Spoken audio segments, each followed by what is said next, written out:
আসসালামু আলাইকুম। Bird flu একটি ভাইরাসজনিত রোগ যা খুব দ্রুত এক মুরগি থেকে অন্য মুরগি ছড়িয়ে পড়তে পারে এবং পুরো খামার ধ্বংস করে দিতে পারে।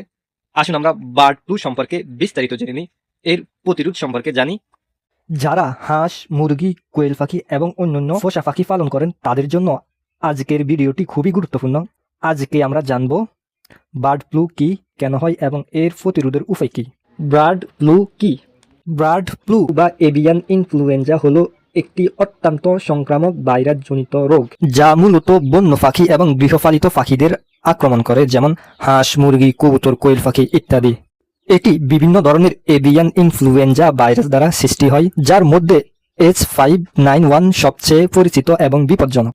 বার্ড ফ্লুর লক্ষণ: হঠাৎ করে মুরগি মারা যাওয়া, খাবার কম খাওয়া, জীবাণু দুর্বল হয়ে যাওয়া, ডিম কম দেওয়া, নাক অথবা মুখ দিয়ে পানি বের হওয়া, জুটি নীলচে হয়ে যাওয়া। এটি কিভাবে ছড়ায়? আক্রান্ত পাখির সংস্পর্শে খামারের লোকজন জুতা বা সরঞ্জামের মাধ্যমে বন্য পাখি থেকে। প্রতিরোধের উপায়: আপনার খামার পরিষ্কার রাখুন, বাইরে থেকে লোক প্রবেশ সীমিত করুন, আপনার মুরগিকে বার্ড ফ্লুর ভ্যাকসিন দিন, নতুন পাখি আনার আগে আলাদা রাখুন, নিয়মিত জীবাণুনাশক ব্যবহার করুন যেমন টিমসেন, অসুস্থ পাখি আলাদা করুন। বার্ড ফ্লুর নির্দিষ্ট চিকিৎসা নেই, তাই প্রতিরোধই সবচেয়ে বড় উপায়।